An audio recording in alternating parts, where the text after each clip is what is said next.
दी है। बादल और बूंदाबांदी से मौसम का मिजाज और भी ज्यादा बिगड़ गया है।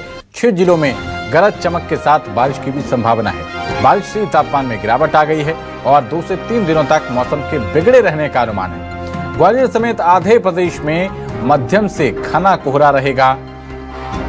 तस्वीरें आपकी स्क्रीन पर हैं। बारिश का दौर शुरू हो गया है और इस वजह से तापमान और भी ज्यादा गिर गया है।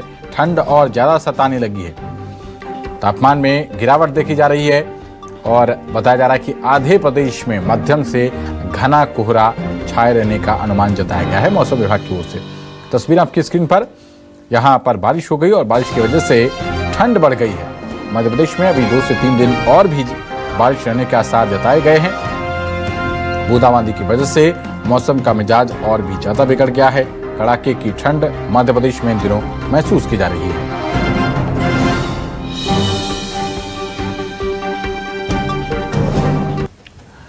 और खबर पर ज्यादा जानकारी के साथ हमारे संवाददाता मनीषा त्रिपाठी भोपाल से और कर्ण मिश्रा ग्वालियर से जुड़ रहे हैं। सबसे पहले कर्ण, आपका रुख करते हैं, किस तरीके के हालात हैं मौसम को लेकर? बारिश की वजह से बताया जा रहा है कि ठंड और भी ज्यादा बढ़ गई है।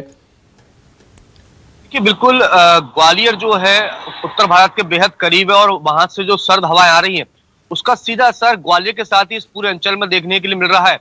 यदि मैं बीते 5 दिनों की तस्वीर पर गौर करूं तो बीते 5 दिनों से सूर्य नारायण भगवान के दर्शन नहीं हुए हैं। यही वजह है कि ग्वालियर में न्यूनतम तापमान लगातार गिर रहा है। इसके साथ ही सबसे चिंताजनक बात यह भी है कि ग्वालियर का अधिकतम तापमान भी लगातार लुढ़कता जा रहा है। यदि मैं बीते गुरुवार की तस्वीर पर गौर करूं तो दिन में अधिकतम तापमान की तस्वीर 14.7 डिग्री दर्ज हुई, जो कि 7.2 डिग्री अधिकतम तापमान से कम रहा है।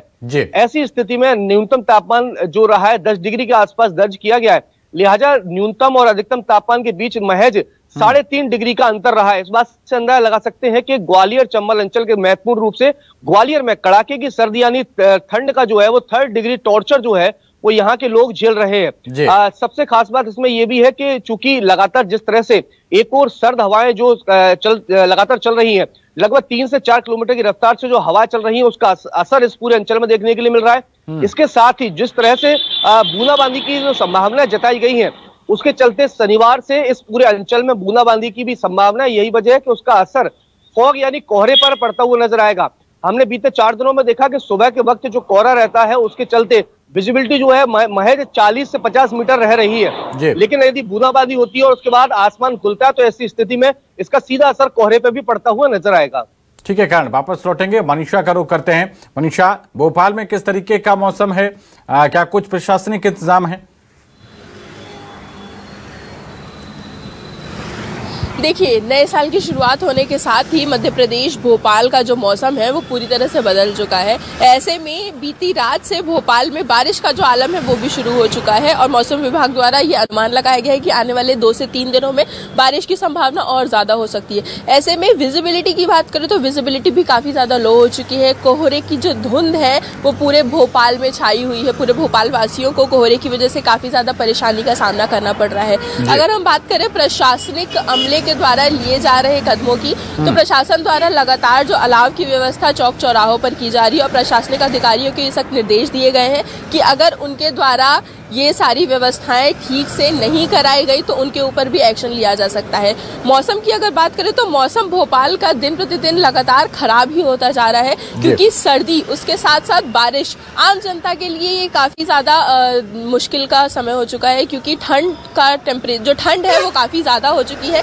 टेम्परेचर जो रात के समय में वो 7 से 8 डिग्री तक जा रहा है। वहीं अगर दिन की तापमान की बात करें तो दिन में भी तापमान 10-12 डिग्री के आसपास रह रहा है। 10-12 डिग्री तापमान के साथ अगर किसी शहर में बारिश हो तो आम जनता का जो जीवन है वो हल्का फुल्का प्रभावित हो ही जाता है। विजिबिलिटी जो है वो काफी ज्यादा लो हो जाती है। सुबह 8 से 9 बजे तक भी कोहरा जो है वो पूरे भोपाल भर में छाया हुआ है। आम जनता काफी ज्यादा परेशान हो रही है। छोटे बच्चे जिन्हें स्कूल जाना है उन्हें काफी ज्यादा दिक्कत हो रही है, क्योंकि सुबह के टाइम पे जिस तरीके की धुंध, जिस तरीके का कोहरा भोपाल में देखने के लिए मिलता है ये काफी ज्यादा कम देखने के लिए मिलता है। हालांकि अगर हम बात करें बीते सालों की तो मध्य प्रदेश में इस बार इतनी ठंड नहीं पड़ी है जितनी हर साल पड़ती है, लेकिन कहते हैं ना देर आए दुरुस्त आए। भले ही भोपाल की ठंड देर से आई है, लेकिन जितनी आई है मध्य प्रदेश और भोपाल वासियों के लिए काफी अच्छी है, क्योंकि जिस तरीके से लोगों को ठंड का इंतजार था, ठंड उतनी पड़ नहीं रही थी भोपाल में, लोग काफी ज्यादा ठंड का इंतजार कर रहे थे। ऐसे में नए साल की शुरुआत होने के बाद से ही जो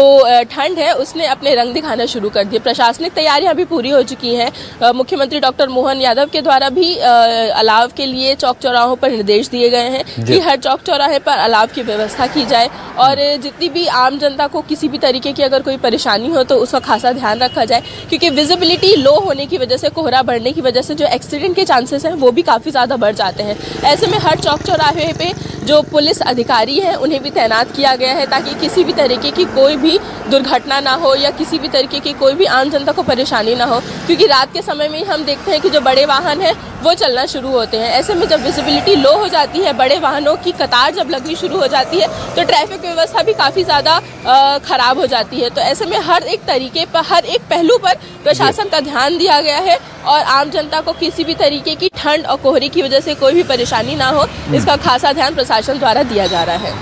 ठीक है मनीषा, बने रहिए आप हमारे साथ, आगे भी आपसे अपडेट लेंगे। और कर्ण, आपका बहुत शुक्रिया इस ग्राउंड रिपोर्ट के लिए।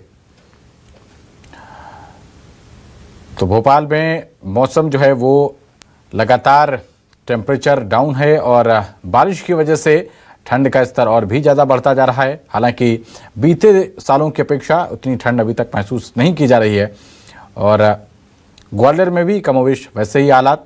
समूचे प्रदेश में अगर देखा जाए तो कोहरे